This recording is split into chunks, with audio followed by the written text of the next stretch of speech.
आप सभी को हार्दिक नमस्कार।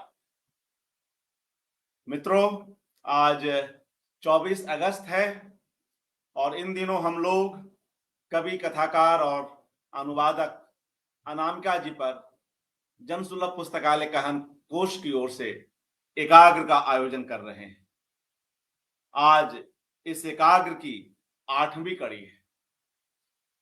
पूर्व में हमने अनामिका जी के उपन्यासों, कविताओं पर केंद्रित कई वक्तव्य सुने। विभिन्न वक्ताओं के उनसे जुड़े जो कुछ रोचक, कुछ आवश्यक संस्मरण है, उनसे भी हम लोग गुजरे। हम सभी जानते हैं कि इस बीच इन कुछ एक वर्षों में अनामिका जी के साहित्यिक अवदान पर केंद्रित 4 पत्रिकाओं ने विशेषांक निकाले हैं। कवि कुंभ, साहित्य समर्था, संवेद और साखी। आज हम लोग साखी के विशेषांक के बहाने अनामिका जी के साहित्य पर बातचीत करेंगे। आज की इस परिचर्चा में हमारे साथ साखी के संपादक, कवि आलोचक सदानंद शाही जी उपस्थित हैं और साथ में आलोचक, अनुवादक अवधेश प्रधान जी। आप सभी की ओर से हम अपने दोनों वक्ताओं को सादर आमंत्रित करते हैं, उन्हें स्टेज पर लाते हैं। जी शाही जी, अवधेश जी, आप दोनों को नमस्कार, हार्दिक स्वागत। जी नमस्कार आप सबको। जी मित्रों, हम लोग आज के इन 2 महत्वपूर्ण वक्ताओं को सुनेंगे, मगर उसके पूर्व क्या अच्छा हो कि जो ये 4 पत्रिकाएं निकली हैं, उनके आवरण को भी इस अवसर पर देखते चले।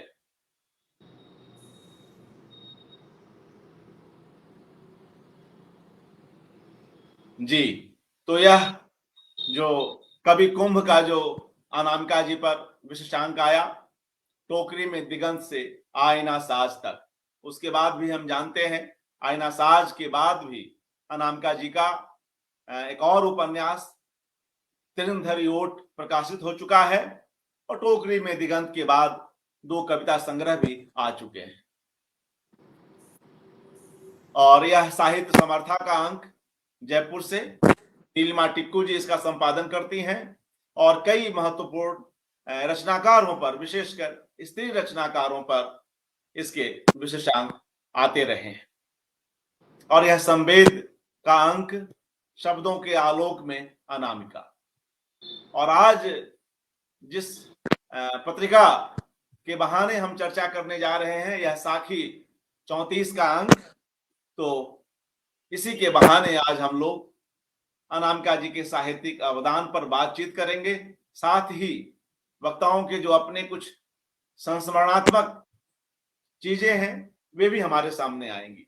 तो सर्वप्रथम साखी के संपादक सदानंद शाही जी से अनुरोध करता हूं कि वे अपनी बात रखें और कोई भी विशेषांक कितनी तैयारी की मांग रखता है हम सभी जानते हैं, और किसी विशेषांक की परिकल्पना और उसे फाइनल रूप देना और हम सभी लेखकों, भावकों तक पहुंचाना एक महत् काम है, जिसे बखूबी शाही जी करते आ रहे हैं। तो इस अंक से जुड़ी किस तरह की तैयारी रही, कैसे अनुभव रहे, शाही जी इस पर बात करेंगे। साथ ही अनामिका जी से जुड़े कुछ जो संस्मरण है, बिल्कुल प्रारंभ के दिनों के और हाल के भी, उनमें से भी कुछ एक अंश हम सभी के साथ साझा करेंगे। और फिर हम लोग इसके अलावा शाही जी अनामिका जी की कविताओं पर भी बात करेंगे और तदुपरांत हम लोग अवधेश प्रधान जी को सुनेंगे, जो खास तौर से अनामिका जी के कविता संग्रह टोकरी में दिगंत की कविताओं के बहाने अपनी बात रखेंगे। जी सदानंद शाही जी, हार्दिक स्वागत। जी धन्यवाद अर्पण कुमार जी।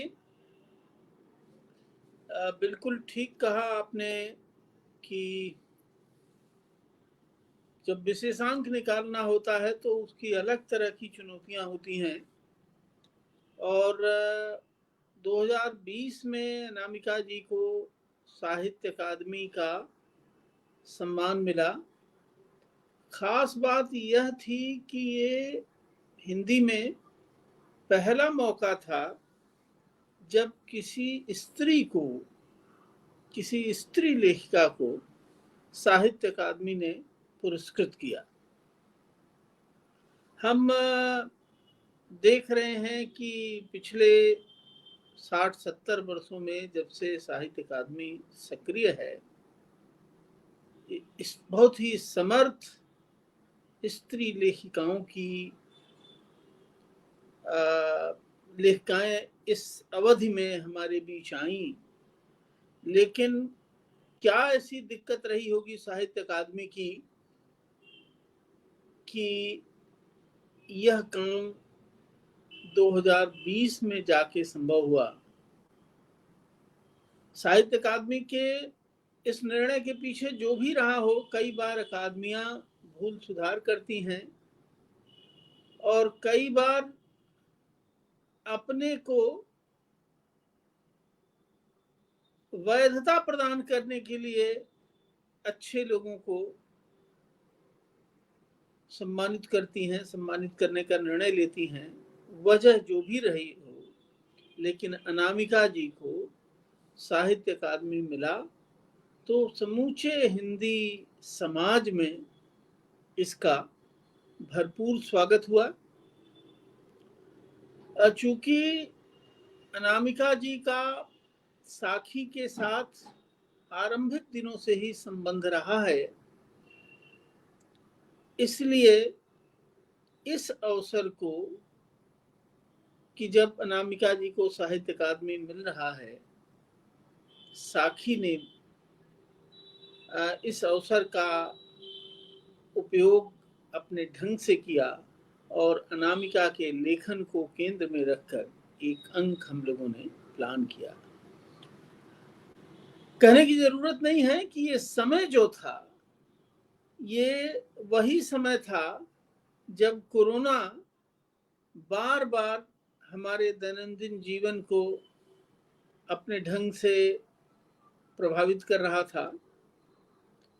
उस समय विशेषांक निकालने का निर्णय और विशेषांक की योजना बनाने का निर्णय अलग तरह से एक चुनौतीपूर्ण निर्णय था। लेकिन ये कहते हुए और आज यह सोचते हुए, याद करते हुए मुझे संतोष हो रहा है कि अपने इस विशेष परिस्थिति में और अपने सीमित साधनों में जो हम लोगों ने संकल्प किया था, साखी परिवार ने, और जिनसे भी हमने सहयोग चाहा, उस सबका सहयोग मिला। और मैं समझता हूं कि उस सहयोग के पीछे अनामिका की अपनी जो एक छवि है, एक जो उनकी एक जो सहज मैत्री भाव रखने वाली जो एक छवि है, उस छवि ने भी हमारी मदद की और यह अंक हमारे सामने आया। जैसा कि आपने शुरू में कहा था अनामिका जी का परिचय देते हुए कि वे अनुवादक भी हैं, वे उपन्यास भी लिखती हैं, वे निबंध भी लिखती हैं, आलोचना भी लिखती हैं, अनुवाद भी किया है। हिंदी और अंग्रेजी दोनों में ही उनका विपुल लेखन है। साहित्य की लगभग सभी विधाओं में अनामिका जी सक्रिय रही हैं। तो जाहिर है कि इतने विस्तृत रचनात्मक फलक को एक छोटे से अंक में पूरी तरह समेट पाना, और वो भी एक दिए गए समय में, एक सुनिश्चित समय में, एक चुनौती थी हमारे सामने। तो ये मैं समझता हूं कि इस अंक को अनामिका के समग्र मूल्यांकन के रूप में देखने की बजाय साहित्य अकादमी सम्मान प्राप्त होने के विशेष अवसर पर हिंदी समाज की ओर से, साखी परिवार की ओर से अपनी इस प्रिय लेखिका के प्रति एक सम्मान का और स्नेह का प्रदर्शन इसे समझा जाए, इसी रूप में यह अंक आया है। अनामिका जी आगे भी लिख रही हैं और लिखती रहेंगी और उनके ऊपर पत्रिकाओं के अंक आते रहेंगे, लेकिन अभी फिलहाल साखी अपने सीमित स्वरूप में, जिस रूप में आ पाई है, आपके सामने है। मैंने कहा था बातचीत में कि साखी के आरंभ के साथ ही अनामिका से संबंध साखी का बन गया था। उन दिनों अनामिका नई नई दिल्ली में आई थी, जेएनयू के कैंपस में एक छोटे से आवास में रहती थी, बहुत कच्ची गृहस्थी लेकर के आई थी। 2 छोटे छोटे बच्चों का पालन पोषण की अपनी जो जिम्मेदारियां होती हैं, उनके साथ अपने लिए जगह बनाना, अपने दिल्ली में जाने के बाद, जिसको कि दिल्ली कोई आसान शहर नहीं है, कठिन शहर है, और हमारे कवियों ने उसको निबहुर देशु कहा है। तो उस शहर में अपने लिए जगह बनाना और अपने दैनंदिन जीवन के लिए जो संघर्ष हैं, उस संघर्ष को करते रहना, और खास तौर से ये कहने की जरूरत नहीं है कि चाहे दिल्ली हो और चाहे बनारस, आमतौर पर हमारे समाज में एक पुरुष वर्चस्व सामान्य तौर पर मौजूद रहता है, और वह किसी भी स्त्री को आगे बढ़ते हुए जब देखता है, उसमें प्रतिभा का प्रकाश देखता है, उसमें चमक देखता है, तो असहज हो जाता है। दिल्ली में भी ऐसी बहुत सी असहज प्रतिक्रियाएं आ रही थी। दिल्ली का जो साहित्यिक वातावरण है, उस साहित्यिक वातावरण ने ऐसा नहीं है कि आसानी से अनामिका को स्वीकार कर लिया था, लेकिन अनामिका के व्यक्तित्व की और उनके व्यवहार की और उनके सृजन की जो क्षमता थी, उस क्षमता के बल पर उन्होंने व्यक्तिगत जीवन में भी और साहित्यिक जीवन में भी अपने लिए जगह बनाई। जो खास बात आरंभिक दिनों से ही अनामिका के भीतर, उनके व्यक्तित्व में, उनके व्यवहार में महसूस होती रही, वह है उनकी हार्दिकता।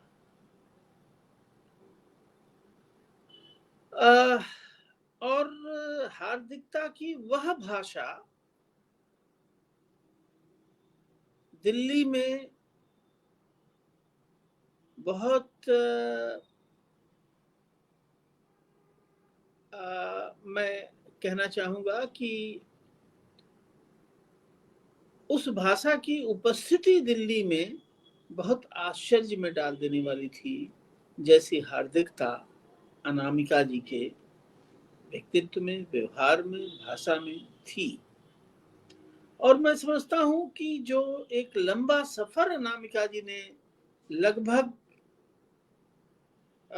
उनकी साहित्यिक यात्रा का 4था दशक चल रहा है, इन 4 दशकों में वह हार्दिकता लगातार बनी हुई है। उन दिनों साखी जब निकलनी शुरू हुई तो सबसे पहला जो योगदान अनामिका जी ने किया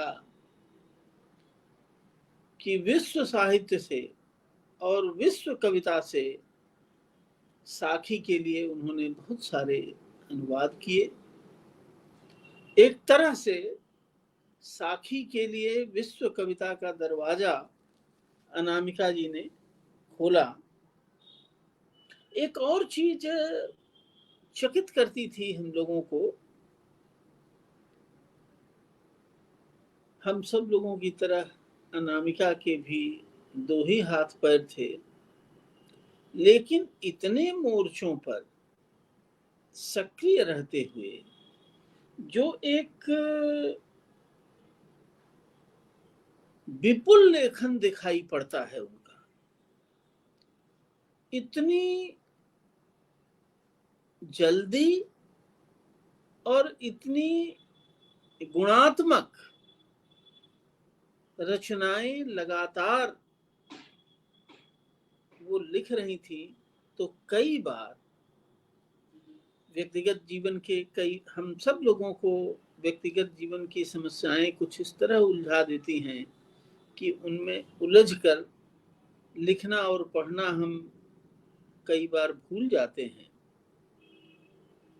लेकिन सारे मोर्चों पर तो एक जो अनामिका के व्यक्तित्व में, और मैं समझता हूं कि इसके पीछे स्त्री होने की और एक सामान्य घरेलू स्त्री जिसकी निगाह अनेक मोर्चों पर एक साथ बनी रहती है और उसके अंदर ये क्षमता होती है कि अलग अलग विरोधी मोर्चों पर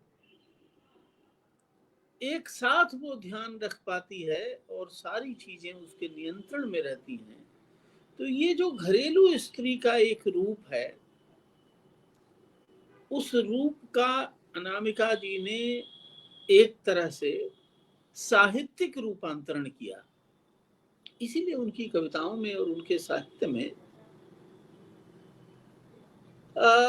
ऐसी स्त्रियां कम दिखाई पड़ती हैं जो अलग से ज्यादा क्रांतिकारी दिखें, ज्यादा विद्रोहिणी दिखें, लेकिन सामान्य जीवन के भीतर एक घरेलूपन के भीतर जो एक चुनौतियां बनती हैं, जिन परिस्थितियों से स्त्री जूझती है, जिनका सामना करती है, वो सारी चीजें अनामिका के साहित्य में जो स्त्रियां आती हैं वो चीज निरंतर दिखाई पड़ती है। एक जो मेरा ख्याल है कि साहित्य अकादमी का जो स्वीकृति वक्तव्य है, उस वक्तव्य में या कहीं और अनामिका ने एक बात कही कि क्रांतियां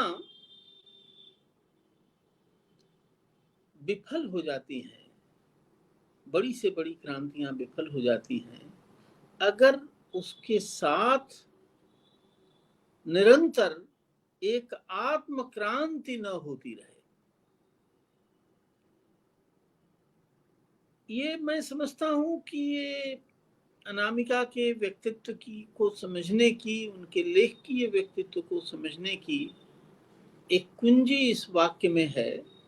और जब अनामिका ने लिखना शुरू किया था 90 के दशक में, हम सब जानते हैं कि 90 का दशक, उसका आरंभ एक ऐसा समय था जिसने हमारे जीवन के लगभग सभी क्षेत्रों में एक आमूल और अप्रत्याशित सा परिवर्तन उपस्थित किया था। और यही वो दौर है जिसमें अनेक तरह के विमर्श आते हैं, अनेक तरह के अतिवाद लिए हुए विमर्श आते हैं। उन सारे विमर्शों से जूझते हुए, टकराते हुए, उनको दरकिनार करते हुए, उनसे एक रचनात्मक उत्तेजना ग्रहण करते हुए और किसी से भी अप्रभावित तो नहीं कहेंगे, लेकिन एक जो नकारात्मक प्रभाव जो आंदोलनों का कभी कभी पड़ता है, विमर्शों का पड़ता है, हमारी लेखकीय दृष्टि को, हमारी विश्व दृष्टि को कई बार इस तरह के जो अतिवादी दिखते हुए से आंदोलन होते हैं, वे हमारी विश्व दृष्टि को सीमित करते हैं। तो सीमित हुए बिना अनामिका ये निरंतर अपनी रचना यात्रा बनाए रखती हैं। तो उसके पीछे वह जो उनका आत्म क्रांति का भाव है, और इस आत्म क्रांति के भाव की व्याख्या, या जो मैं समझता हूं कि क्रांति के साथ, परिवर्तन के विचार के साथ एक मानसिक तादात्म्य होना चाहिए।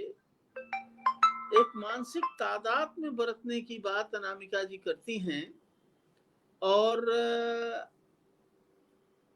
उनके इस वक्तव्य को मैं इसी रूप में देखता हूं।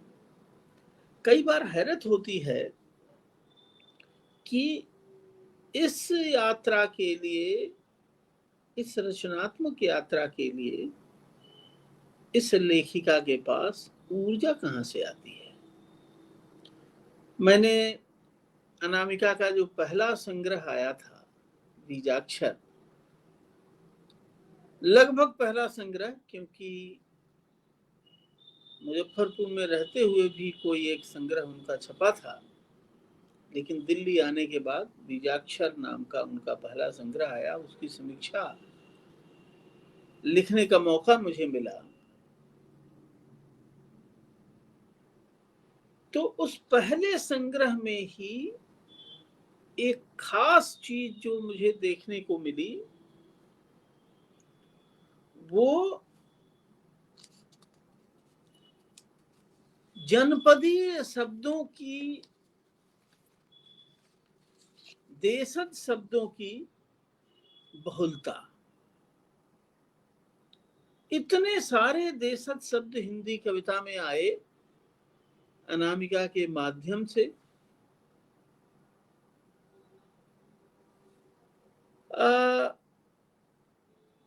उदाहरण आप उनकी हर कृति में आपको मिल जाएगा, जो एक ताजगी होती है देशज शब्दों की। उन शब्दों की ताजगी के साथ हिंदी कविता में शब्दों की एक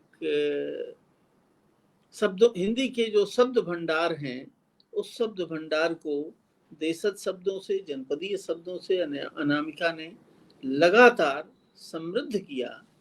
और मैं ये कहना चाहता हूं कि जब शब्द आते हैं तो ऐसा नहीं है कि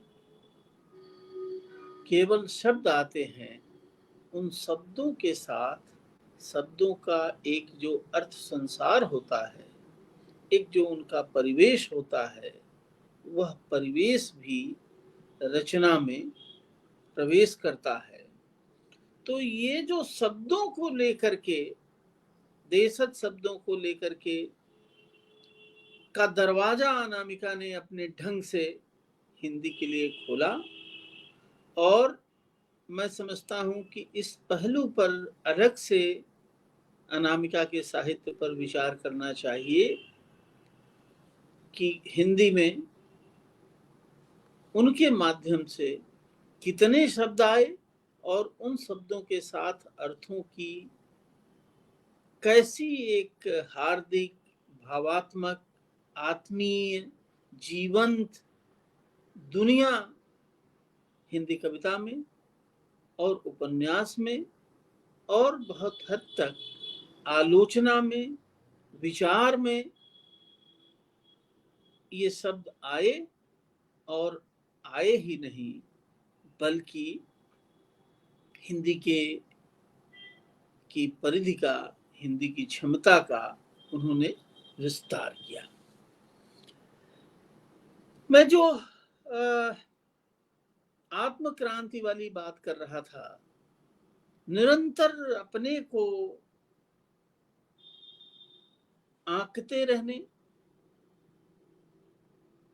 अपने को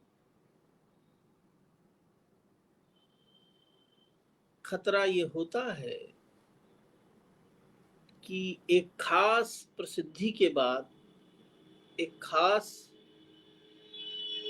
मुकाम हासिल करने के बाद, एक खास मुकाम तक पहुंच जाने के बाद ये खतरा बना रहता है कि लेखक या लेखिका की अपनी एक सीमा रेखा बन जाए और उस सीमा रेखा को वह लेखक दोहराना शुरू कर दे। जो ये आत्म क्रांति वाली बात अनामिका जी कहती हैं, मैं समझता हूं कि वो एक ऐसी लेखकीय सजगता है जो लेखक को सीमित होने, बंधने और संकीर्ण होने से बचा ले जाती है और निरंतर वह सत्य के साथ, बदलते हुए सत्य के साथ कदम ताल करता हुआ आगे बढ़ता है। अनामिका ऐसा करती हुई दिखाई पड़ती है। उनके जो साहित्य अकादमी वाला से पुरस्कृत जो संग्रह है उस पर प्रधान जी विस्तार से बात करेंगे। मैं एक इशारा ये करना चाहता हूं जो उनके साहित्य अकादमी वक्तव्य में भी जो बात मिलती है कि ये आत्म क्रांति अंततः अनामिका को ले कहां जाती है, पहुंचती कहां है। और यह देख करके सुखद आश्चर्य होता है कि तमाम आंदोलनों, विमर्शों, और हम सब जानते हैं कि अनामिका जी अंग्रेजी की अध्यापक ही नहीं हैं, बल्कि अंग्रेजी का जो साहित्य है उसकी बहुत गंभीर अध्येता हैं। अंग्रेजी आलोचना में भी उन्होंने काम किया है। तो दुनिया के पैमाने पर जो विचार के तमाम प्रवाह आए, उन सारे प्रवाहों से गुजरते हुए अनामिका पहुंचती कहां है? बुद्ध के निकट पहुंचती है, बुद्ध के मध्य मार्ग के निकट पहुंचती है। और जिस एक जो स्त्रीवाद जो हिंदी में आया, अनामिका के स्त्रीत्व का मानचित्र प्रचलित स्त्रीवाद से थोड़ा भिन्न है। उनकी किताब का नाम भी है स्त्रीत्व का मानचित्र। और हम पाते हैं कि अनामिका का जो स्त्रीवाद है उसमें मीराबाई से लेके महादेवी वर्मा की छवियां हैं और वे छवियां कहीं न कहीं बुद्ध के विचार से जुड़ती हैं। अनामिका जब कहती हैं कि बुद्ध को स्त्रियों पर संदेह नहीं था, बुद्ध का अविश्वास स्त्रियों पर नहीं था, बल्कि बुद्ध का अविश्वास पुरुष को के निग्रह क्षमता पर था। और बुद्ध के बुद्धत्व प्राप्ति के और संन्यास्त होने को लेके बहुत सारी कहानियां हम पढ़ते सुनते रहे हैं। अनामिका जिस रूप में व्याख्यायित करती हैं कि बुद्ध को की बुद्धत्व प्राप्ति में बहुत कुछ योगदान थेरी स्त्रियों का था, और इस तरह से वो बुद्ध के भीतर से एक नए तरह के स्त्रीवाद की खोज करती हैं, एक नए तरह की करुणा की खोज करती हैं, एक नए तरह के मैत्री की खोज करती हैं और उस करुणा और मैत्री से सराबोर साहित्य का सृजन निरंतर करती चली आ रही है। एक बात कहने का मुझे लोभ हो रहा है कि अलग अलग विधाओं में लिखते हुए भी अनामिका की जो मूल संवेदना है, वह मूल संवेदना कवि की ही है। उनके आप उपन्यास पढ़िए, 10 द्वारे का पिंजरा या तिनका तिनके पास, या अमीर खुसरो के जीवन पर आधारित आईना साज। उस गद्य के भीतर जैसे कविता गुथी हुई चलती है और कवि को की भूमिका को अनामिका जिस रूप में पहचानती हैं, तो कई बार याद आता है जो हमारी परंपरा से कवियों की भूमिका को हम देखते आए हैं कि कवि मनीषी प्रभु स्वयंभू। उस रूप में कवि की भूमिका को अनामिका न केवल देखती हैं बल्कि बहुत हद तक उस भूमिका का निर्वाह करती हैं। आखिर कवि करता क्या है? वह एक वैकल्पिक समाज का निर्माण करता है, एक वैकल्पिक स्वप्न का निर्माण करता है। अनामिका अपने लेखन में, चाहे कविता लिख रही हूं, चाहे उपन्यास लिख रही हूं, चाहे आलोचना लिख रही हूं, चाहे वो विमर्शों से जुड़ा और खास तौर से स्त्री विमर्श से जुड़ा साहित्य लिख रही हूं, वह एक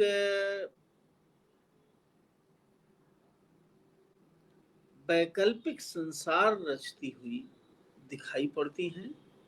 और वह ऐसा वैकल्पिक संसार है जिसमें प्रवेश करते हुए, जिसमें टहलते घूमते हुए, जिसमें रहते हुए आदमी असहज नहीं होता, क्योंकि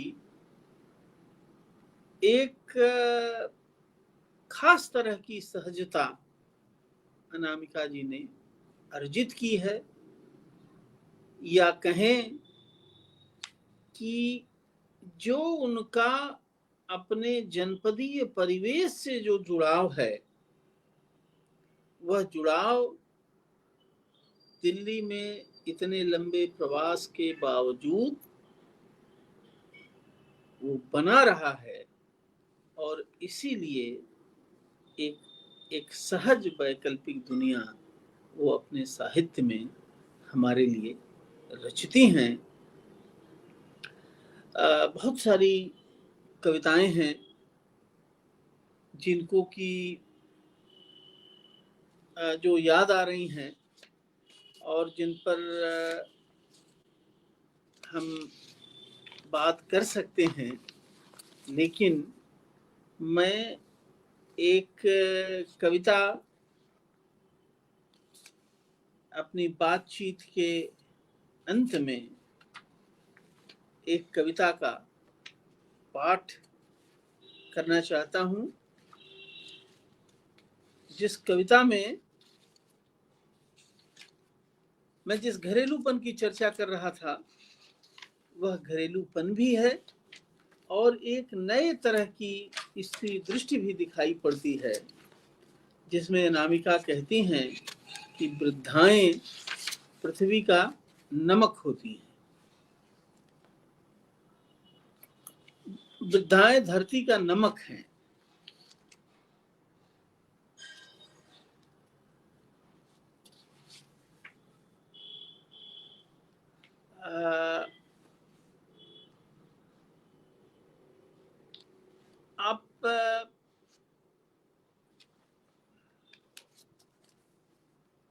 इस कविता को पढ़िए तो अनामिका की एक और विशेषता आपको समझ में आएगी कि वो अपनी कविताओं में जितना कह देती हैं, बहुत कुछ ऐसा है बिना कहे जिसकी ओर इशारा भी करती चलती हैं, और ये जो अनकहा है जिसकी ओर उनकी कविताएं इशारा करती रहती हैं, वह भी हमारे लिए बहुत महत्वपूर्ण है। तो वृद्धाएं धरती का नमक हैं, अनामिका जी का जो खुरदरी हथेलियां शीर्षक है, शीर्षक संग्रह है, पता नहीं दिखाई दे रहा कि नहीं, खुरदरी हथेलियां शीर्षक संग्रह में यह कविता संकलित है। कपड़ा है दें जीर्णानि वस्त्राणि वाला, यह श्लोक गीता का सुना था कभी बहुत बचपन में। पापा के पेट पर पट्ट लेटे लेटे, संदर्भ यह है कि दादाजी गुजर गए थे, रो रहे थे पापा धीरे धीरे, और हल्की हिचकियों से हिल जाता था जो कभी पेट उनका, मुझको हिचकोले का आनंद आता था। हालांकि डरी हुई थी मैं यूं सबके सामने रो पड़ने से, बहुत चकित थी कि जो कभी नहीं रोते थे, केवल रुलाते थे, वे सब भी आज रो रहे हैं बुक्का फाड़े। डरी हुई सहमी हुई थी, तभी तो यूं चिपकी थी पापा से, पसीने से तर उनके बनियान की तरह जो शायद फटी भी हुई थी। समझा रहा था कोई उनको, क्यों रो रहे हो कि यह देह कपड़ा है, फटा हुआ कपड़ा बदल देती है आत्मा, तो इसमें रोना क्या, धोना क्या। मैं क्या समझी क्या नहीं समझी, अब कुछ भी याद नहीं। अब बस इतना जानती हूँ, जीर्णानि वस्त्राणि के नाम पर कपड़े जब तार तार होने लगते हैं, बढ़ जाती है उनकी उपयोगिता, बढ़ जाती है उनकी उपयोगिता। फटे हुए बनियान बन जाते हैं झाड़न, और पुराने तौलिए पूंछे का कपड़ा, फटी हुई साड़ियाँ दुपट्टे बन जाती हैं बच्चों की फलियाँ। धोती के कोरों का अच्छा बनता है इजार बंद, धोती के कोरों का अच्छा बनता है इजार बंद, कहीं न कहीं सबसे मिल जाता है उनका तार छंद, जो फट कर तार तार हो जाते हैं, सार्वजनिक बन जाती हैं जिनकी निजता। वृद्धाएं धरती का नमक हैं, किसी ने कहा था। जो घर में हो कोई वृद्धा, खाना ज्यादा अच्छा पकता है, पर्दे पेटीकोट और पाजामे भी दर्जी और रफूगरों के मोहताज नहीं रहते।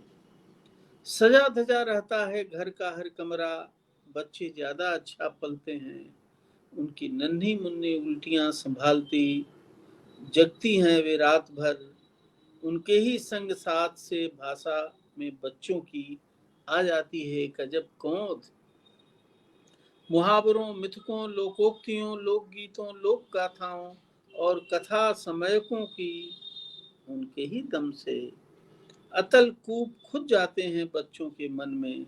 आदिम स्मृतियों के घुल जाती हैं बच्चों के सपने में, हिमालय विमालय की अतल कंदराओं की दिव्य वर्णी दिव्य गंधी जड़ी बूटियां और फूल वूल रहती हैं वृद्धाएं, घर में रहती हैं, लेकिन ऐसे जैसे अपने होने की खातिर हो क्षमा प्रार्थी।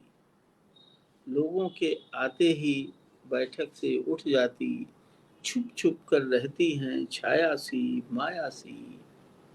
पति पत्नी जब भी लड़ते हैं उनको लेकर कि तुम्हारी माँ ने दिया क्या किया क्या, कुछ देर वे करती हैं अनसुना, कोशिश करती हैं कुछ पढ़ने की, बाद में टहलने लगती हैं और सोचती हैं बेचैनी से, गांव गए बहुत दिन हुए, उनके बस यह सोचने भर से, जादू से घर में सब हो जाता है ठीक ठाक। सब कहते हैं अरे अभी कहाँ जाओगी, अभी तो हमें जाना है बाहर, बच्चों को रखेगा कौन। कपड़ों की छाती जब फटती है, बढ़ जाती है उनकी उपयोगिता। तो एक जीवन की एक दैनंदिन जीवन की एक खूबसूरत सी सच्चाई को बहुत ही करुण और आत्मीय ढंग से यह कविता ही नहीं, अनामिका का पूरा कविता संसार हमारे सामने प्रत्यक्ष करता है। मैं इन्हीं शब्दों के साथ यह आयोजन अनामिका के जन्मदिन पर हो रहा है, मैं उन्हें जन्मदिन पर बधाई देता हूँ और कामना करता हूँ कि वो ऐसे ही हिंदी संसार को समृद्ध करते रहें।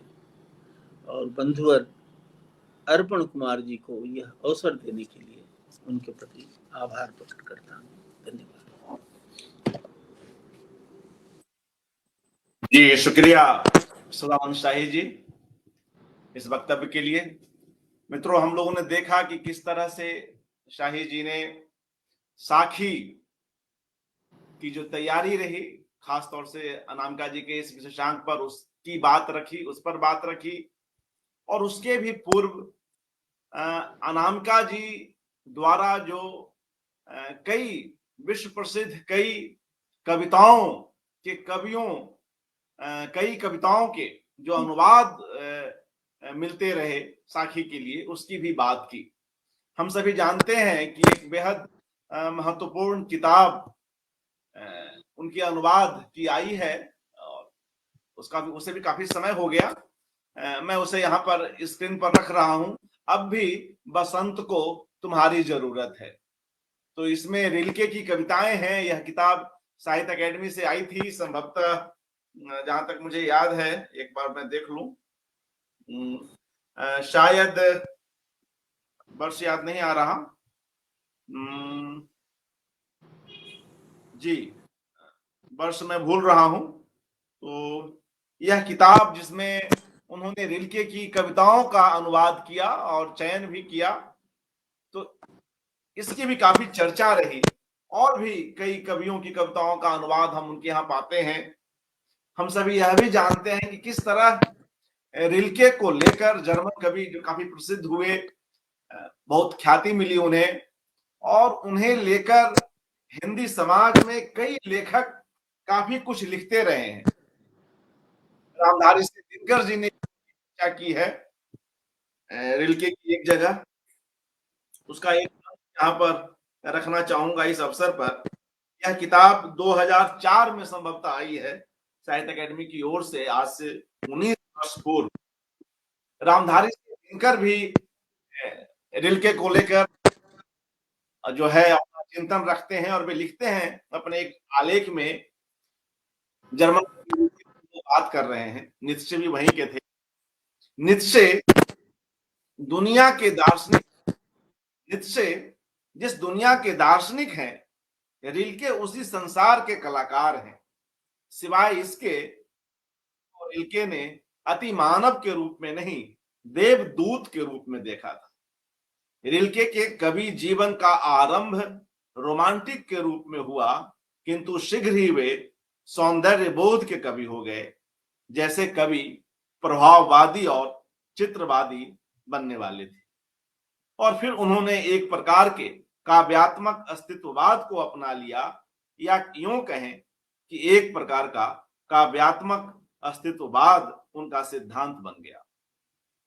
उनका प्रभाववाद वस्तुपरक न रहकर पूर्ण रूप से वैयक्तिक अथवा आत्मनिष्ठ बन गया, और वे ऐसी कविताएं लिखने लगे जिन्हें वही समझ सकता है जिसे उस प्रकार के दर्शन और उस प्रकार की भावधारा की शिक्षा दी गई है।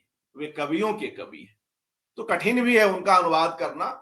रिल्के की कविताओं का अनुवाद, कुछ एक कविताओं का, 7 कविताओं की चर्चा होती है गे ने भी की। और अपनी एक पुस्तक में धर्मवीर भारती भी जब उन जगहों पर जाते हैं तो वे रिल्के को याद करते हैं। ऐसे में यह एक महत्वपूर्ण पुस्तक मुझे लगा कि जब उनके अनुवादक पक्ष की चर्चा हो रही है तो क्यों नहीं हम लोग इस पुस्तक को भी एक बार यहाँ पर दिखाते चले। तो इसलिए हमने यह जो एक बेहद महत्वपूर्ण उपक्रम अनामिका जी की ओर से, बसंत को अब भी तुम्हारी जरूरत है, एक अच्छा एक काम, एक बड़ा काम, और कई पत्रिकाओं में उनके अनुवाद के जो प्रकाशन से हम सभी परिचित ही हैं। अब मित्रों हम लोग आगे बढ़ते हैं और आलोचक, अनुवादक अवधेश प्रधान जी को सुनते हैं। आप जो स्क्रीन पर देख रहे हैं सदानंद शाही जी का नाम है, मगर उनके साथ अवधेश प्रधान जी बैठे हुए हैं, क्योंकि अवधेश जी तकनीकी रूप से थोड़ा बचते हैं स्वयं जूझने से, तो मैंने अनुरोध किया कि वे शाही जी के ही यहाँ चले आए और पड़ोस का थोड़ा लाभ उठाएं, पड़ोसी का लाभ उठाएं। तो उन्होंने हमारे इस अनुरोध को स्वीकार किया। और एक बात और बतला दूं, हमारे मित्र रमन मिश्र जी की प्रतिक्रिया आ रही है कि जनसुलभ पुस्तकालय को लाइव देखकर खुशी हो रही है, उम्मीद है हैकिंग के ग्रहण से मुक्ति मिली। रमन जी, मैं कहना चाहूंगा कि मुक्ति तो नहीं मिली है, एक बार हैक हो जाने पे इतना आसान नहीं होता है। वह जनसुलभ पुस्तकालय के नाम से मंच है और अब भी है, चीजें सही सलामत है, मगर एडमिन राइट हैकर ने ले ली है। तो अब जो आप यह देख रहे हैं जनसुलभ पुस्तकालय गहन कोश है, इस पर भी हम एक तरह से अब बिल्कुल शून्य से यात्रा कर रहे हैं, मगर आप लोगों का स्नेह मिल रहा है और धीरे धीरे लोग जुड़ रहे हैं। तो यह जनसुलभ पुस्तकालय गहन कोश है, मगर हमारे लिए खुशी की बात है कि जनसुलभ पुस्तकालय के तमाम वीडियो उसके फेसबुक पेज पर भी और उसके यूट्यूब चैनल पर भी उपलब्ध है। मगर यह जो कार्यक्रम हो रहे हैं और जो दूसरे कार्यक्रम भी हो रहे हैं इन दिनों, वह जनसुलभ पुस्तकालय गहन कोश की ओर से हो रहे हैं। और यहाँ भी यूट्यूब चैनल हमने बना दिया है जिसपे आप ये कार्यक्रम देख सकते हैं। दूसरी बात यह भी कहूंगा कि जैसे कि यह आशंका शाही जी भी व्यक्त कर रहे थे कि भाई हमने तो 10 बजे का कार्यक्रम रखा है, पहले कैसे करेंगे। तो मित्रों यह भी मैं यहाँ पर बतला दूं, और अगर कोई जानते हो तकनीकी रूप से तो वे हमें कुछ मदद भी कर सकते हैं। दरअसल हमने स्ट्रीम यार्ड का जो एक पैकेज होता है वह भी ले रखा है, मगर कभी लाइव हो पाता है, कभी लाइव नहीं हो पाता है। मगर जब एकाग्र की घोषणा हो जाती है तो बीच में रुकना उचित नहीं है। तो इसलिए जो पूर्व के कुछ एक कार्यक्रम हुए वे रिकॉर्डेड भी हुए हैं, हमने रिकॉर्ड करके उसको डाउनलोड करके जनसुलभ पुस्तकालय गहन कोश के मंच से अपलोड किए हैं।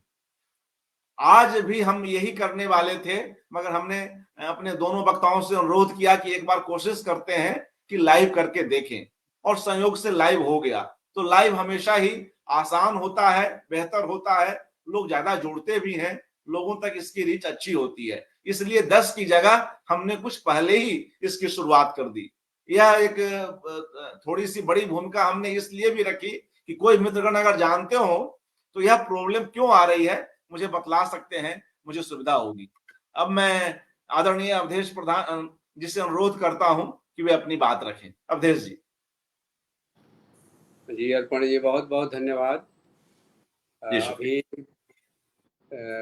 मित्रवर शाही जी ने जो वक्तव्य रखा, बहुत कम शब्दों में उन्होंने अनामिका जी के व्यक्तित्व और रचना कर्म की जो भी मुख्य विशेषताएं हैं उन्हें बहुत अच्छे ढंग से रखा। और एक बात और कि हमारा तो ध्यान ही नहीं गया था, उन्होंने याद दिलाया अंत में कि आज उनका जन्मदिन है। तो ये बहुत अच्छी बात है कि इस मुबारक मौके पर हम उनकी चर्चा कर रहे हैं। आज आयोजन जन्मदिन के ही। अच्छा, ठीक। तो जी उस जन्मदिन को आधार बनाकर हमने यह कड़ी शुरू की है, यह एकाग्र शुरू किया है। जी मगर अरुण कमल जी कहते हैं अवधेश जी कि भाई कोई भी जन्मदिन कुछ एक सप्ताहों का तो होता ही है।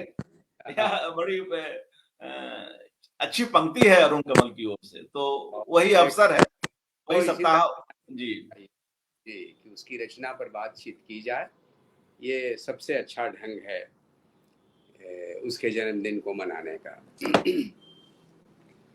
तो बहरहाल एक बात शाही जी ने बहुत मार्के की कही, वह यह कि अनामिका ने बहुमुखी लेखन किया है, हिंदी में भी और अंग्रेजी में भी।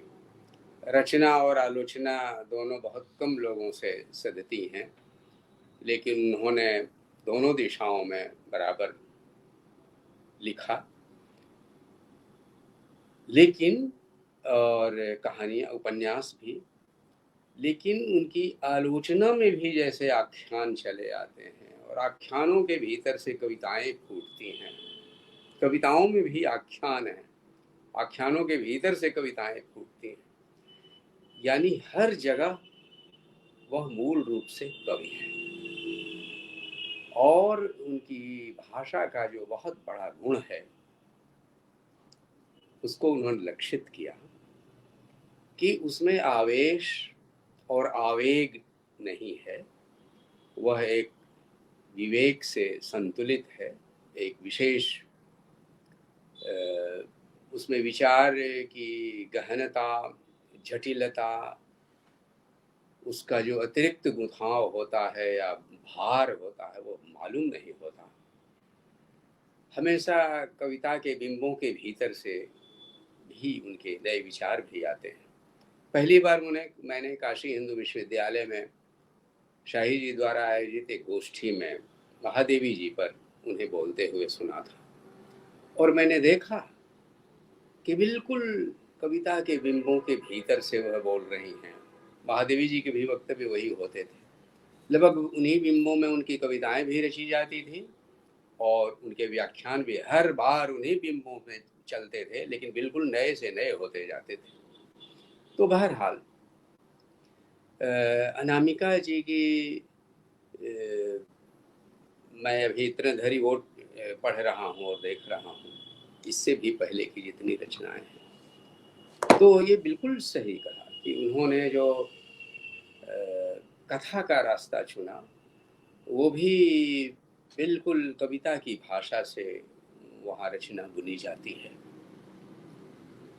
तो एक तरह से ये कविता ही है जो अनेक खिड़कियों से उसके झोंके आते रहते हैं। मैं विशेष रूप से अपनी बात केंद्रित करता हूँ टोकरी में दिगंत पर। इस कविता संग्रह का जो अंत है मैं उसकी ओर आपका ध्यान आकृष्ट करता हूँ। स्त्री के साथ वेदना, विद्रोह और मुक्ति की भी बात जुड़ी हुई है, लेकिन जैसे स्त्री पूरे विश्व जीवन के भीतर गुथी हुई है और उसका जीवन अलग से नहीं है, उसी तरह उसकी वेदना भी पूरे विश्व की जीवन की वेदना से जुड़ी हुई है और ये मुक्ति के लिए भी है। इसीलिए और ये गुथाव, ये संश्लिष्टता जीवन की वो बराबर ध्यान में रखती हैं, इसीलिए उनके यहाँ कहीं एकांगी स्वर नहीं है, विचारधारा का एकांगी निष्कर्ष नहीं है, सरलीकरण नहीं है। और मुक्ति भी उनके लिए एक स्त्री है।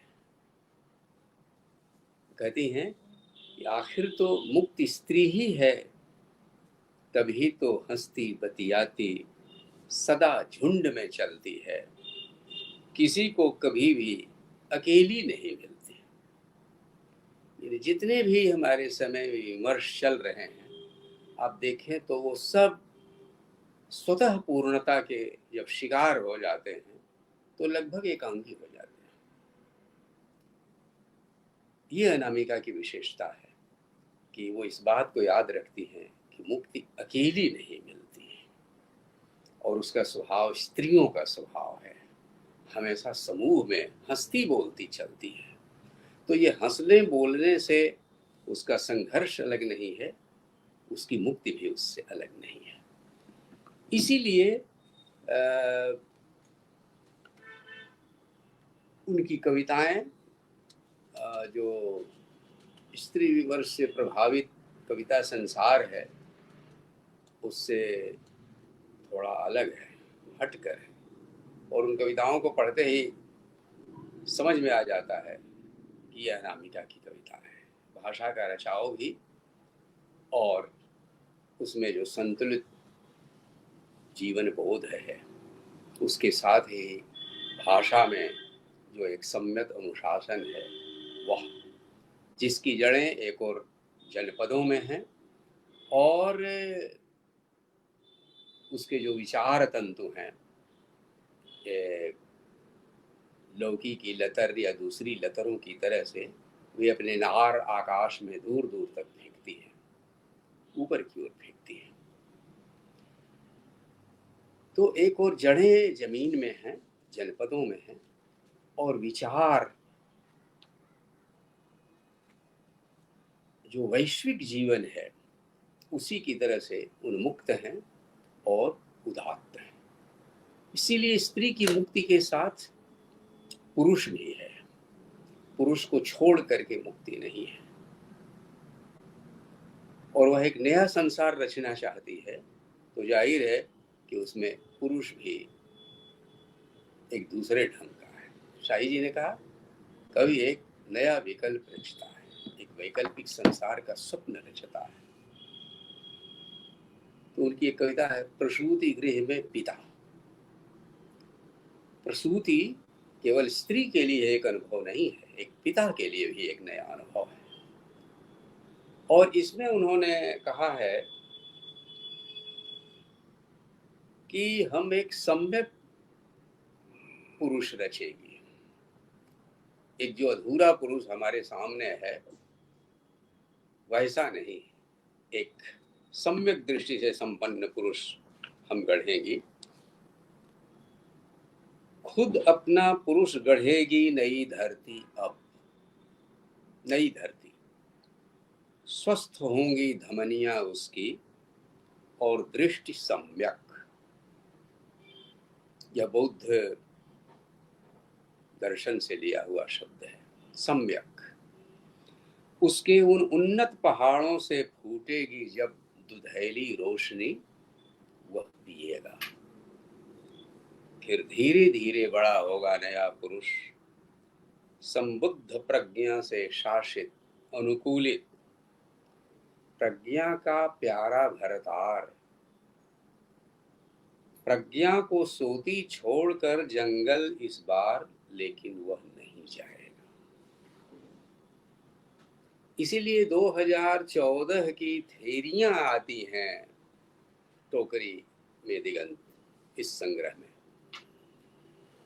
लेकिन बुद्ध का संदेश जो निवृत्ति मार्ग का, संन्यास का मार्ग था, भिक्षुओं का मार्ग था, इतनी सचेत है अनामिका कि वह जो सम्यक दृष्टि लेकर भविष्य का नया पुरुष, नई धरती रचेगी, उसमें वह याद दिलाती है कि लेकिन वह प्रज्ञा को सोती हुई छोड़कर इस बार जंगल नहीं चला जाएगा। यानी मुक्ति का पुरानी शब्दावली में एक मार्ग निवृत्ति का मार्ग है जो बुद्ध ने चुना था। लेकिन अब जो नया सम्यक पुरुष आएगा, प्रज्ञा का नया भरतार, प्यारा भरतार, वह प्रवृत्ति का मार्ग चुनेगा। यानी यह सन्यासी भिक्षु गृहस्थ नहीं होगा, भिक्षु गौतम नहीं होगा, बुद्ध नहीं होगा। यह होगा एक ऐसा संबुद्ध बुद्ध जो गृहस्थ होगा। तो ये एक नई दृष्टि है, यह एक नया सपना है जो अनामिका ने देखा है, और इस दृष्टि से वो उनको अलग करता है।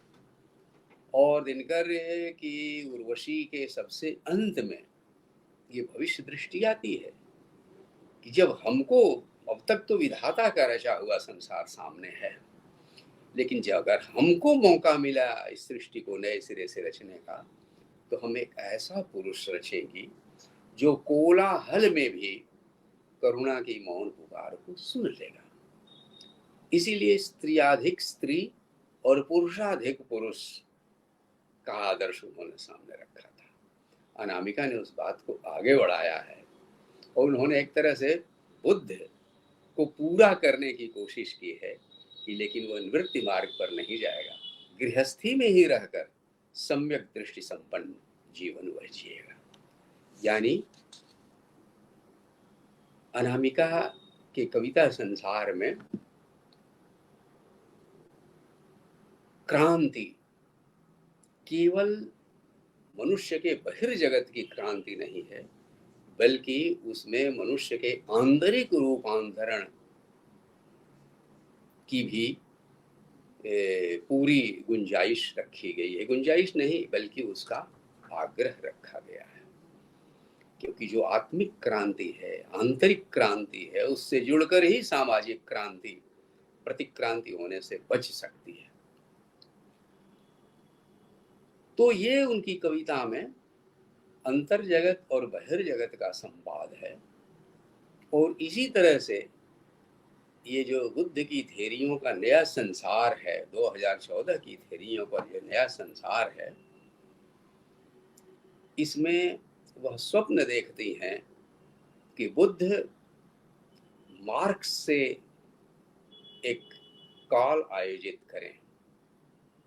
बुद्ध से मार्क्स के संवाद की उन्होंने कल्पना की है।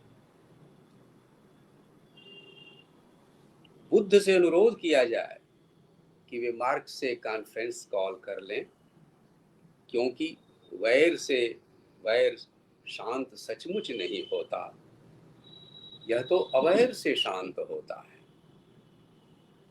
किंतु अवैर की पराकाष्ठा है निरंतरता, न्याय को निवेदित सदाशय संघर्षों की। यहाँ बुद्ध और मार्क्स दोनों एक होते हैं। यानी वैर से अवैर से ही वैर शांत होता है, लेकिन इसके लिए आवश्यक है कि न्याय को निवेदित जो सदाशय संघर्ष हैं वे निरंतर चलते रहें। यानी बुद्ध के मार्ग में संघर्ष से गुरेज नहीं है, बल्कि इसमें मार्क्स के संघर्ष को भी जोड़ लिया गया है, संघर्ष की निरंतरता को जोड़ लिया गया है। और यह दृष्टि 1990 के बाद ही आ सकती थी, जब सोवियत संघ और उसके जो दूसरे छाया उपग्रह थे, पूर्वी यूरोप के समाजवादी देश, वे सब के सब ताश के पत्ते की तरह ठहर गए। तो ये जो एक विकल्प था, अनामिका के शब्दों में, पृथ्वी पर उस समय यह एक सबसे बड़ा थर्मामीटर था, रूस का समाजवाद, जो 1990 में टूट कर गिर गया। और पारे के तारों से छिटक गई जब सोवियत संघ की सब इकाइयां, तब जाकर ये जाना हमने, होता है दुनिया में काफी कुछ तर्क और प्रमाण के परे। यानी द्वंद्ववाद को यांत्रिक तरीके से नहीं, जो जीवन की अपनी गति है उस हिसाब से हमेशा आगे को ही गति नहीं होती, पीछे भी लौटा जा सकता है। माओ ने कहा था, समाजवाद और पूंजीवाद के बीच का संघर्ष समाप्त अभी नहीं हुआ है, ये चल रहा है। लेकिन तमाम सिद्धांतकार और कार्यकर्ता यही दोहराए जा रहे थे कि बस दुनिया तो बस आगे बढ़ती चली जाएगी, समाजवाद और बस अगला कदम है जिसमें हम पूर्ण साम्यवाद की ओर पहुंचेंगे, जहां मनुष्य अपनी योग्यता के अनुसार श्रम करेगा और आवश्यकता के अनुसार उसका फल प्राप्त करेगा।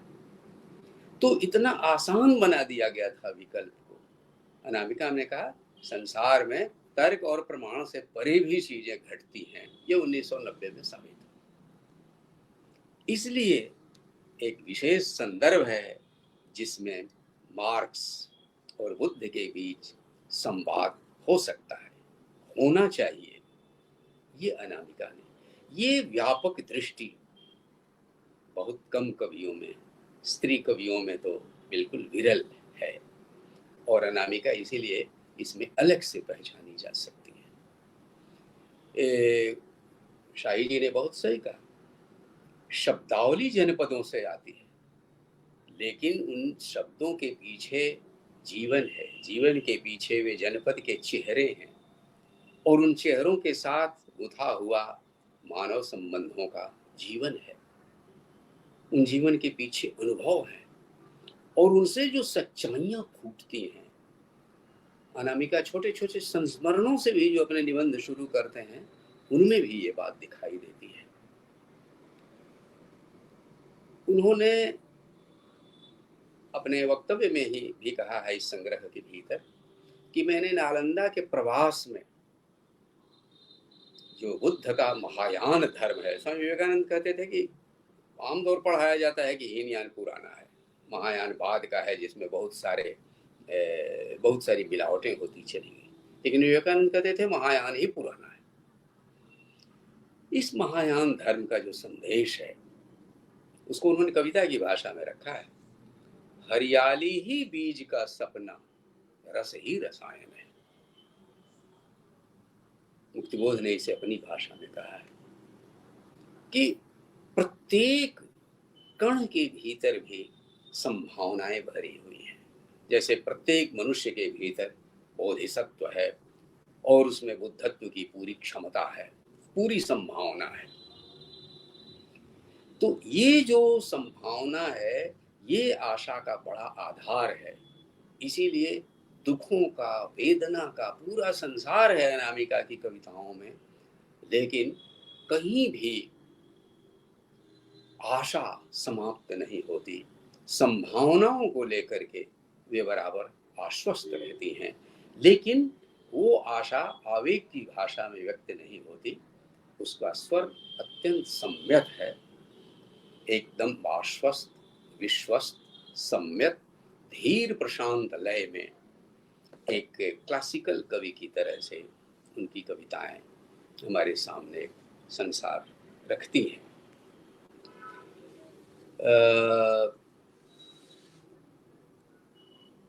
उन्होंने कहा जो बाहर की दुनिया है उसमें संसद हो, कचहरी हो, मंदिर का वो सहारा या मस्जिद, गुरुद्वारा,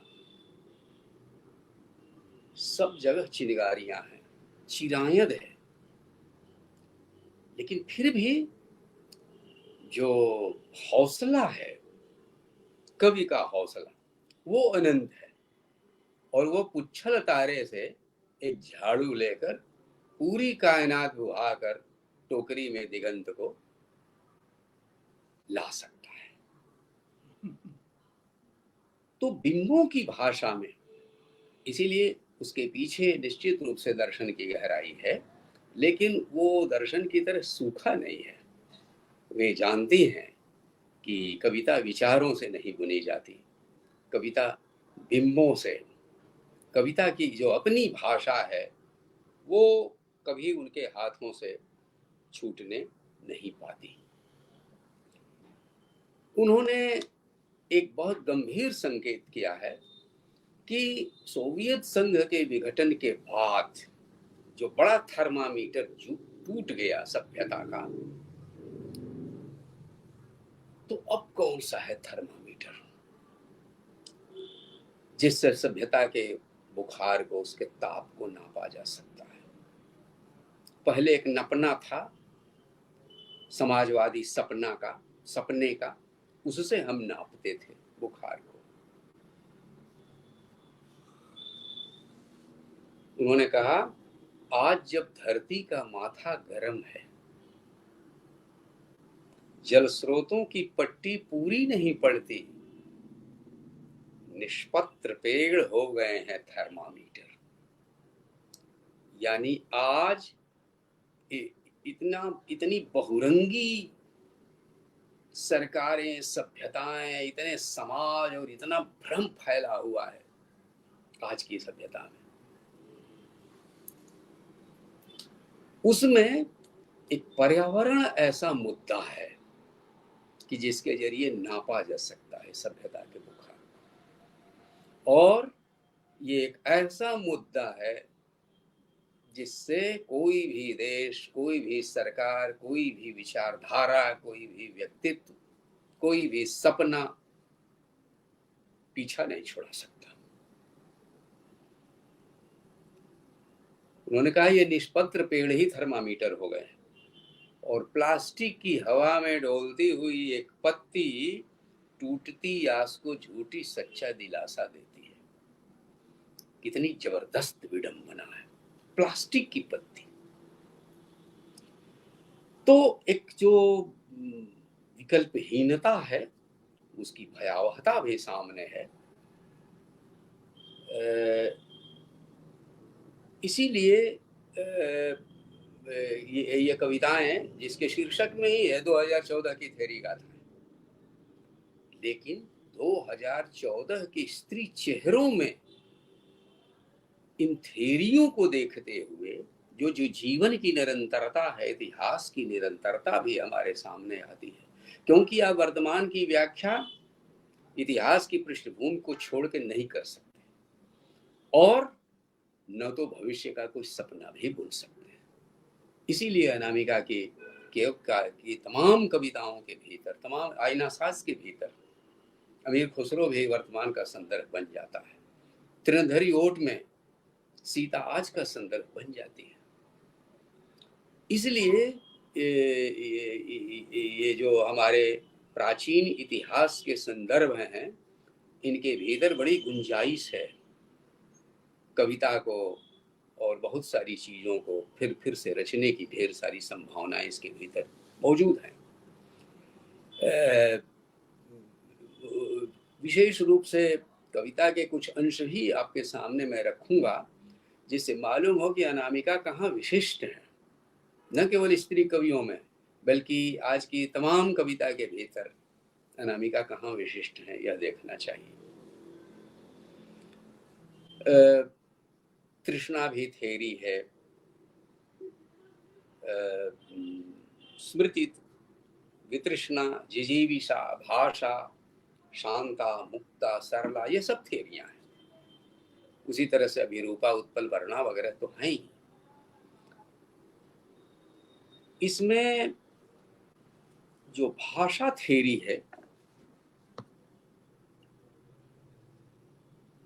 ये देखती है कि जयपुर से भयपुर तक भींग रहे हैं सब एक ही यगिन वर्षा में, सारी दिशाएं हकला रही हैं अ। इस अ से अभय लिखने के लिए भाषा थेरी की जरूरत है। और ये जो भाषा थेरी का परिचय है, ये मैं आपके सामने पढ़ता हूं। ये आज के कवियों में ये अनामिका के हैं ये भाषा मिलेगी। आप वैदिक सूक्तों को भी ध्यान में रखें, वाक पर जो बातें कही गई हैं, भाषा दर्शन की बातों को भी गहराई से ध्यान में रखें और इस कविता को सुनें। मेरे हैं कई कई घर, कई सहचर, मैं कहीं अटती नहीं, सांसें हैं मेरी यसवारी, जाती हूँ भीतरी शिराओं तक तुम्हारी, और लौट आती हूँ वापस अपनी खुदी तक। जो देखता है मुझे देखता है, जो सुनता है मुझको, मैं स्वाद हूँ मैं ही जिह्वा, मैं गंध मैं ही पृथ्वी।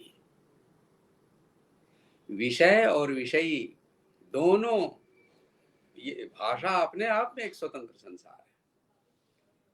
मैं स्वाद हूँ मैं ही जिह्वा, मैं गंध मैं ही हूँ पृथ्वी। फूलों फलों औषधियों का मत विलास, जो जानता है मुझे जानता है, वाणी मैं ब्रह्मांड है कोख मेरी। सातों समुंदर मेरा आंचल, सन सन सन बहती हुई सब दिशाएं मैं, इस सृष्टि का पहला आंसू। उद्दीप्त मुस्कान पहली, हरितिमा घास की मैं ही, आकाश की नीलिमा। सारा यह रूप तुम्हारा, तुम्हारी यह चेतना मेरा उपहार है तुम्हें। रूप से लेकर चेतना तक सब कुछ इस भाषा के भीतर है।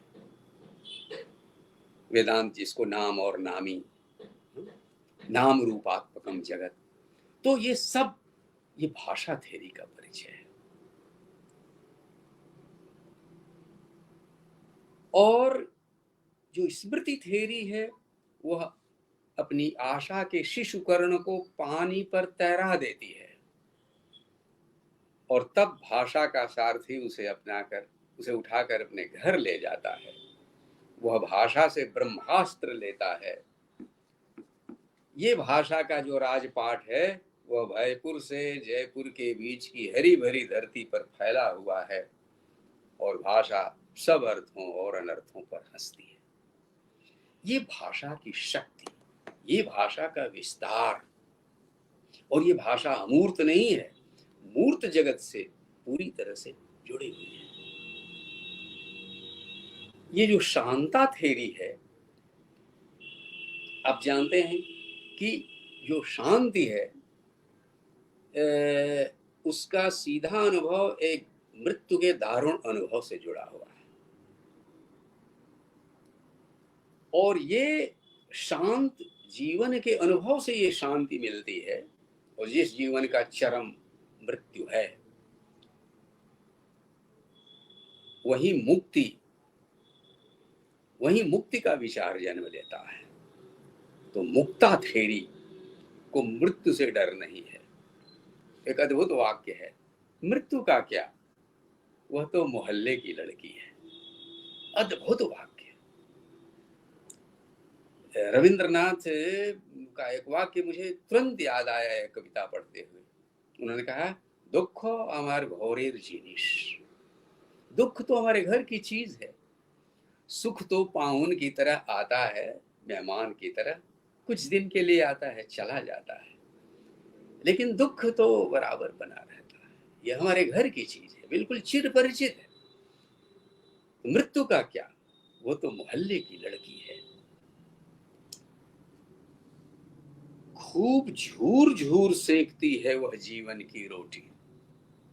अब ये रविंद्रनाथ नहीं लिख सकते थे। खूब झूर झूर सेकती है वह जीवन की रोटी। कौन? मृत्यु। मृत्यु है जो जीवन की रोटी को खरा करती है आंच पर सेक सेक करके। इन थेरियों के माध्यम से जो एक तो है केवल जीवन के चित्र देना, लेकिन इन जीवन के चित्रों के बीच से जीवन का बोध।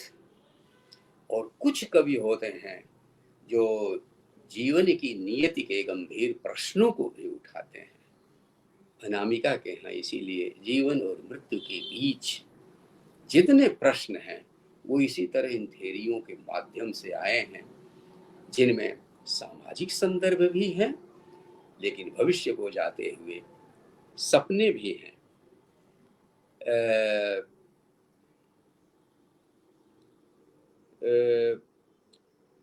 जितने सुधारक हैं, राजा राम मोहन राय से लेकर के विवेकानंद तक, ये सब तिलोत्तमा थेरी के पास पहुंचते हैं और उसका माथा सहलाते हुए वे कहते हैं, इतिहास के सुधार आंदोलन स्त्री की दशा को निवेदित थे, और सुधरना किसे था यह कौन कहे। यानी जितने सुधार आंदोलन है, केवल 2 वाक्यों में ये पूरा का पूरा विश्लेषण है। जितने सुधार आंदोलन है उसमें स्त्री के लिए शिक्षा, स्त्री का जीवन को कैसे ऊपर उठाया जाए, तो स्त्री का सुधार, उसका पुराना शब्द उद्धार कहिए, उन्नति कहिए, जो कुछ है, लेकिन उसमें सुधरना स्त्री को है। और आज भी जितने कानून बने रहे हैं उसके माध्यम से स्त्री को सुरक्षित करने की बात सोची जा रही है, लेकिन सच्चाई यह है कि उस समय जिसको सुधरना है वही मुख्य कारण है जिसकी वजह से कानून बनाने से भी बात नहीं बन रही। निश्चित रूप से सुधरना पुरुष को है, यानी कि जो दोनों पार्ट हैं, ये जो मुक्ति है वो अकेले मिलने वाली नहीं है। इसलिए पुरुष का सुधरना, पुरुष का आत्मिक रूपांतरण, उसके बहिर्जगत का रूपांतरण, अंतर्जगत का रूपांतरण, दोनों का मिलजुल के रूपांतरण। इसीलिए अंतर्जगत और बहिर्जगत का संवाद, पुरुष और स्त्री का स्वभाव और उसके बीच संवाद, बुद्ध और मार्क्स के बीच संवाद, ये अनामिका की कविता संसार की, उनके सपनों की यह एक बहुत बड़ी विशेषता है। और उन्होंने जो लोक जीवन से चरित्र उठाए हैं वे बिल्कुल अनूठे हैं। प्रगतिशील कविता में कुछ चित्र आए थे, रेखा चित्रों में निश्चित रूप से उससे अधिक आए, प्रेमचंद के कथा साहित्य में तो भरे हुए हैं, लेकिन कविता में, अनामिका की कविताओं में ऐसे चरित्र, विशेष रूप से इस संग्रह में जो मुजफ्फरपुर खंड की के चेहरे हैं, उनको आप देखिए तो किसी न किसी थेरी के माध्यम से वे पहचाने जा रहे हैं, लेकिन उनमें ऐसा नयापन है जो तमाम विमर्श की बहसों में नहीं दिखाई देते। और एक विशेष जो लगाव है कविता, मानव संबंधों की रचना तो लगाव से होती है। तो एक लड़की जो स्कूल के सेमिनार में दरी पर अपने बच्चे को लिटा के मंच पर गई है अपना पर्चा पढ़ने के लिए, तो वो फटी हुई दरी के चारों कोने जैसे उस बच्चे को गोद बन करके उठा लेना चाहती है। ये केदारनाथ सिंह की कविताओं में जैसे जो मानवेतर है उसमें भी मानवीय आत्मीयता का प्रक्षेप मिलता है। पानी भी वहां प्रार्थना करता है। ठीक उसी तरह से यहाँ दरी भी बच्चे के लिए गोद बन जाने को मचल जाती है। जो धागे हैं वे भी दुनिया को फिर से बुनने के लिए उतावले हो उठते हैं। तो अनामिका की कविता ने भी ये उपयोग किया है।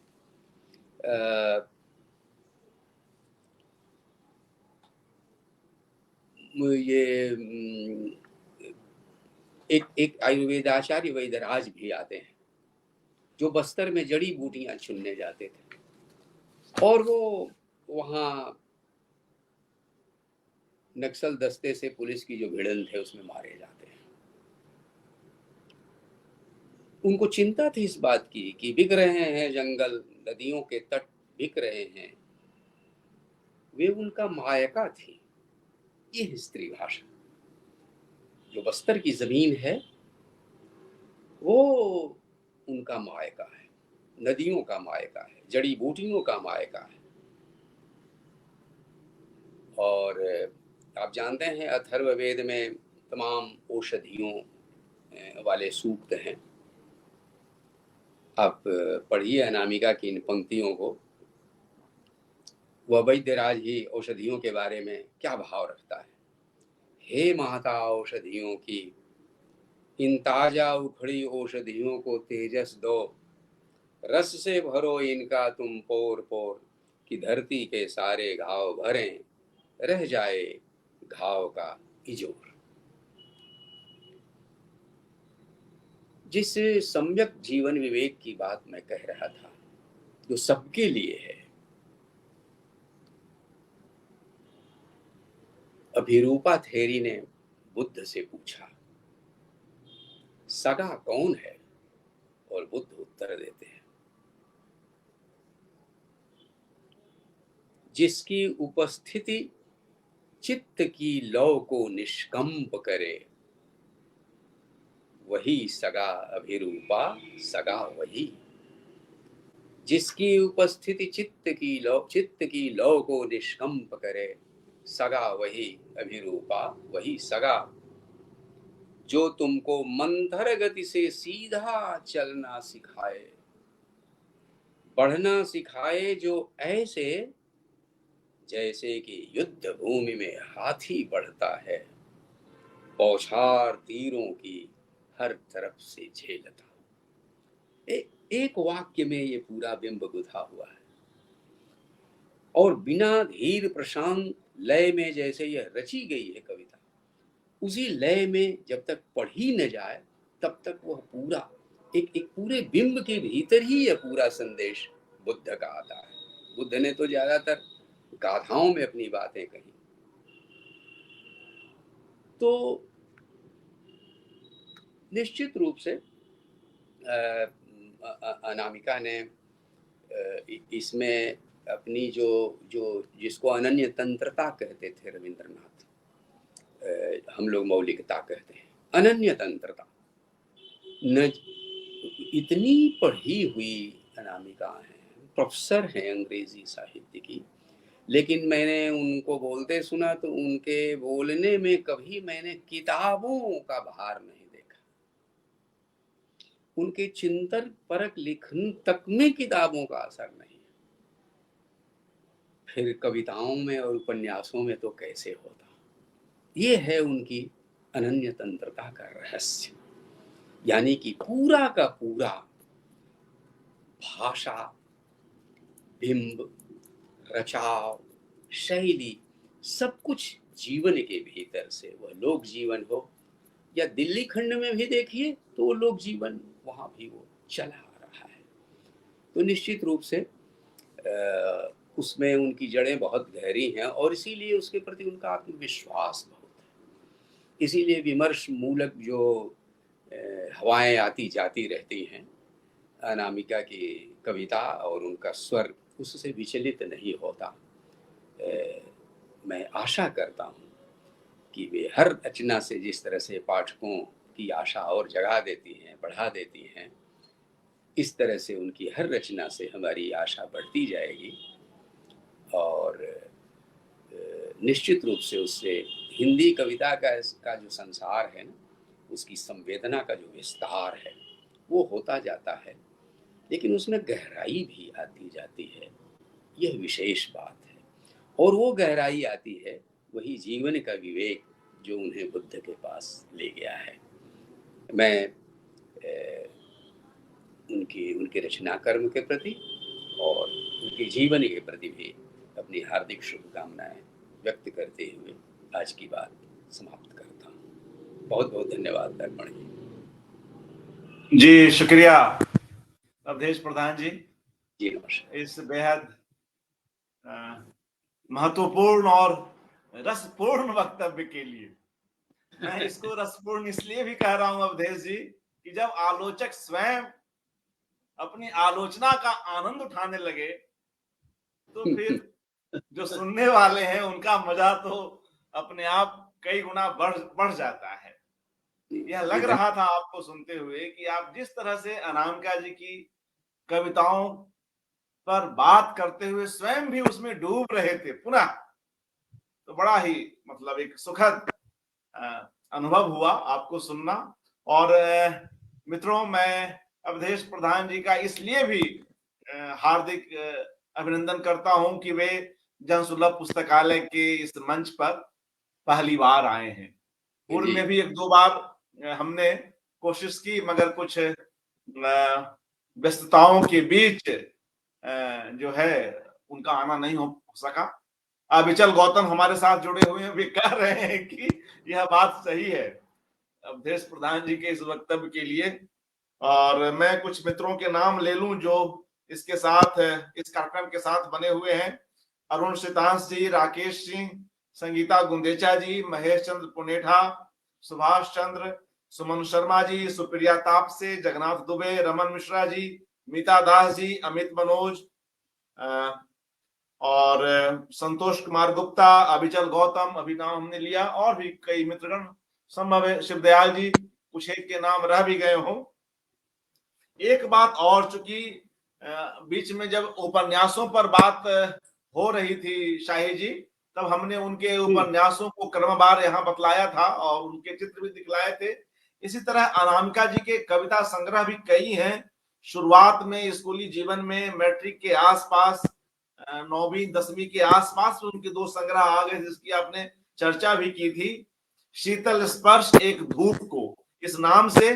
और उन्हीं दिनों एक और किताब अंग्रेजी में भी आई थी कविताओं की, इन क्वेस्ट ऑफ अ टाइटल। और बाद में गलत पते की चिट्ठी, बिहार ग्रंथ कुटीर से 80 के दशक में 78 के आसपास, फिर समय के शहर में पराग प्रकाशन दिल्ली से 1985 में, तदुपरांत बीजाक्षर, फिर अनुष्टुप, फिर कविता में औरत। क्योंकि आज भी अवधेश जी अपने इस टोकरी में दिगंत कविताओं संग्रह, जो इस संग्रह की जो कविताएं हैं उसके माध्यम से कई ऐसे चेहरों की बात कर रहे थे, कई ऐसे व्यक्तित्वों की कर रहे थे जो जिन पर अनामिका जी लिखती आई हैं। यह एक बड़ी ताकत है कि वह कैसे अपने परिवेश को अपनी रचनाओं में उतारती रही है। तो कविता में औरत ऐसी ही एक काव्य है जिसमें मुजफ्फरपुर से दिल्ली तक कई ऐसे किरदार, असली किरदार जो उन्हें मिले, उन पर उन्होंने कविताएं लिखी। बाद में खुरदुरी हथेलियां, फिर धूपधाम, फिर यह किताब जिसपे आज अवधेश जी ने विस्तार से बात रखी, टोकरी में दिगंत, थेरी गाथा 2014। उसके बाद 2-3 किताबें और आ गई टोकरी में दिगंत के बाद। पानी को सब याद था, और फिर बंद रास्तों का सफर, हाल ही में वर्किंग विमेंस हॉस्टल एवं अन्य। इस तरह से मोटे तौर पर देखते हैं कि 13 कविता संग्रह, हो सकता है कहीं कुछ त्रुटि भी हो, लेकिन जो फिलहाल मेरे पास जानकारी है उसके हिसाब से मैं इसको और अपडेट करूंगा। 13 कविता संग्रह उनके खाते में है, और उपन्यास 8, और विमर्श की किताबें, अनुवाद की किताबें हम सभी जान ही रहे हैं। तो मित्रों, हम एक बार पुनः इस साखी विषय पर लौटते हैं, साखी पत्रिका पर लौटते हैं। क्योंकि साखी के बहाने आज हमारे दोनों वक्ताओं ने अपनी बात रखी, तो हम साखी के कुछ चित्रों को भी देखते हैं पुनः एक बार। उसका भी एक प्रयोजन है। जी, यह साखी का आप देख रहे हैं कवर, और यह जो चूंकि साखी पर आज यह चर्चा हो रही है, तो इसमें जिन लोगों के जो योगदान मिले उनकी चर्चा उन्होंने की संपादक ने। फिर भी मैं एक बार पढ़ देता हूं। अंदेशे में उम्मीद, संपादकीय सदानंद शाही जी। आत्मकथ अनामिका जी का, जो साहित्य अकेडमी पुरस्कार लेते हुए वे जो उन्होंने वक्तव्य दिया था वह यहाँ पर रखा गया। और फिर अलग अलग कविताएं अनामिका जी की, और फिर कुछ उनके आलेख भी हैं, कंक्रीट की सड़कें और मीराबाई, मध्यकालीन स्त्रियां, स्त्री भक्त कवि। ये जो अस्मिता विमर्श के आईने में कई ऐसे जो उनके महत्वपूर्ण आलेख है, वे आप यहाँ इस विशेष अंक में पढ़ सकते हैं। एक इंटरव्यू भी है संध्या सिंह जी का अनामिका जी के साथ, जिसे आप पढ़ सकते हैं। हरीश त्रिवेदी जी का एक बेहद महत्वपूर्ण आलेख आईना साज उपन्यास पर, राधा वल्लभ त्रिपाठी जी का भी, और फिर रोहिणी अग्रवाल जी का आलेख, मनीषा कुलश्रेष्ठ जी भी उनके उपन्यासों पर विस्तार से बात करती हैं। और फिर तदुपरांत के बनजा जी 10 द्वारे का पिंजरा पर बात करती हैं। निशा नाग जी को, माफ कीजिएगा, निशा नाग जी को आपने सुना, वे भी अपने इस वक्तव्य के आधार पर अपनी बात रख रही थी। निशा नाग पूर्व में वे आ चुकी हैं हमारे पास, जो मित्रगण नहीं देखे हैं वे उन्हें वहां सुन सकते हैं। और फिर अवधेश प्रधान जी का एक महत्वपूर्ण आलेख, अनामिका की थेरी गाथा, बुहार कायनात रख लो टोकरी में दिगंत, उस पर केंद्रित आज का वक्तव्य भी। सुभाष राय जी ने भी इस पर लिखा, बुहार कायनात रख लो, माफ कीजिएगा। और अवधेश प्रधान जी का अनामिका की थेरी गाथा। रेखा सेठी जी को भी आपने सुना है यहाँ इस मंच पर, उन्होंने भी यहाँ अपना योगदान दिया। अनामिका की कविता लोक संवेदना का मानवीय राग। चंद्रकला त्रिपाठी जी ने जिंदगी के श्लेष में अर्थ, अनामिका का रचना लोक। और गीताश्री ने उन पर जो है संस्मरण लिखा, अनामिका होने के मायने शहर दर शहर। और जो अनामिका जी का अपना स्त्री विमर्श है, उस पर भी उनकी किताबों पर केंद्रित भी 2 आलेख हम यहाँ पढ़ सकते हैं। रश्मि भारद्वाज जी का उस अकेली छूट गई स्त्री का घर संपूर्ण पृथ्वी है, और सुधा सिंह जी का आलेख अनामिका स्त्री भाषा का घर। तो यह एक हमने अनुक्रम रखा जो मित्रगण रुचि रखते हैं उनके लिए। और आगे हम बढ़ते हैं सदानंद शाही जी। और यह मित्रों हंसराज कॉलेज में इस विशेषांक का लोकार्पण हुआ, और उस समय के चित्र हैं। मैं शाही जी से अनुरोध भी करूंगा कि वे उस पर भी कुछ अपनी बात रखें। ये 2 चित्र पहले दिखला दूं। ये दोनों चित्र हंसराज कॉलेज के हैं, और मुझे भी अच्छा लग रहा है जब भी हंसराज कॉलेज का नाम आता है, तो मैं चूंकि उस कॉलेज से जुड़ा हुआ रहा हूं, वहां हमने पढ़ाई की है, तो अच्छा लगता है। जी शाही जी, तो इस लोकार्पण के बाबत कुछ कहना चाहेंगे तो कहें शाही जी।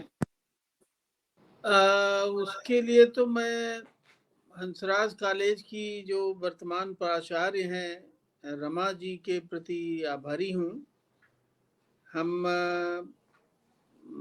साखी के अनामिका अंक का आयोजन दिल्ली में करना चाहते थे और रमा जी की मदद से और उनके सहयोग से ये संपन्न हुआ। और हमारे अनुरोध पर हरीश त्रिवेदी जी, और कोशिश ये की गई थी कि इस अंक में जिन लोगों ने लिखा है और जो दिल्ली में हैं वे लेखक शामिल हों। तो निशा नाग जी और हरीश त्रिवेदी जी ये लोग शामिल हुए थे और हंसराज कॉलेज के छात्र और दिल्ली के और भी बहुत सारे साहित्यिक मित्र इकट्ठा हुए थे। अनामिका जी ने काव्य पाठ भी किया था। तो आपने साल भर बाद उस आयोजन को फिर से हमारे बीच ताजा कर दिया, इसके लिए आपके प्रति आभार। जी जी शुक्रिया।